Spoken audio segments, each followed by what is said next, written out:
Hola, ¿qué tal? Me presento, soy Neisy Christopher González Cacao y hoy vengo a explicarle lo que es la estiquiometría.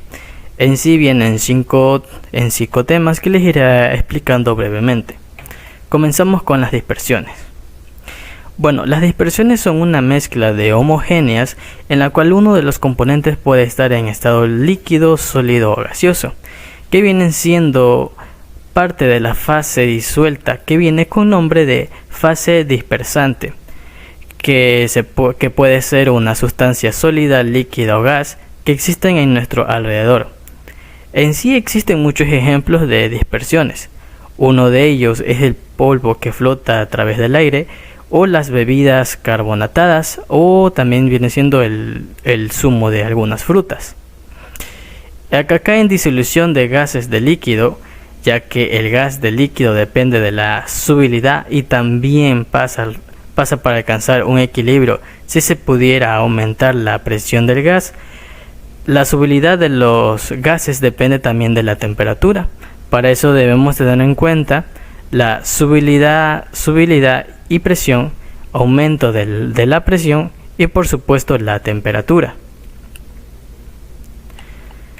En tipos de dispersiones encontramos que se mezclan entre dos o más sustancias, ya que éstas se dividen en dos partes disolventes que tratan de medio de dispersión y soluto.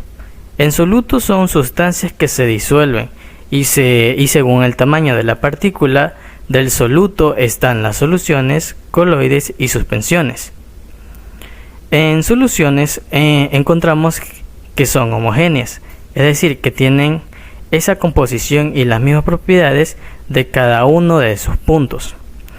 Tengamos en cuenta que son transparentes y visibles al microscopio, teniendo como ejemplo líquido en gas, en oxígeno, en agua o alcohol, en agua, que viene siendo líquido y líquido. En coloides encontramos que sí se pueden ver mediante un microscopio. Sus partículas pasan a través de un filtro, pero no atraviesan la membrana. Un ejemplo de aquello es la espuma o leche, ya que esta es líquido y gas y la otra es líquido y sólido. En suspensión encontramos que sí son visibles al microscopio, no atraviesan membrana y no son transparentes. Un ejemplo de aquello es que tenemos los zumos de fruta, que es un líquido sólido, y también el vinagre, que es líquido. En características y presencias de los sistemas coloidales en la naturaleza, los sistemas coloidales o dispersiones coloidales consisten en mezclas donde partículas de un tamaño submicroscópico entre un nanómetro y un micrómetro se dispersen en un medio continuo, ya que sea líquido, gas e incluso sólido, estas partículas pueden ser sólidas, líquidas o gaseosas. Los coloides presentan características y propiedades únicas debido a su tamaño y su comportamiento en intermedio entre soluciones y los sistemas más grandes de partículas. Como ejemplo tenemos aquí lo que sería el humo, leche, niebla, nubes, etc.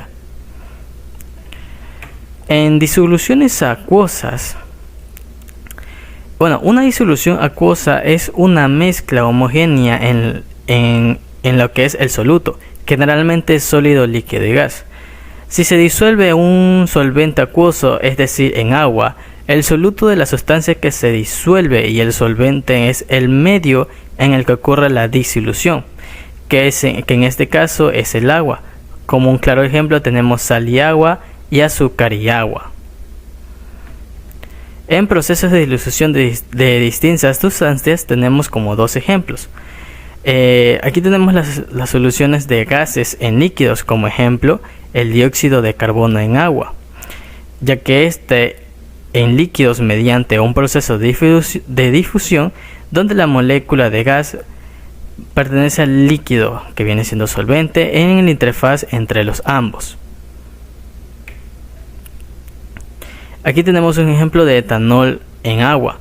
Cuando mezclas dos líquidos miscibles, que se proporcionan entre como el etanol soluto y el agua solvente, las moléculas que vienen entre sí.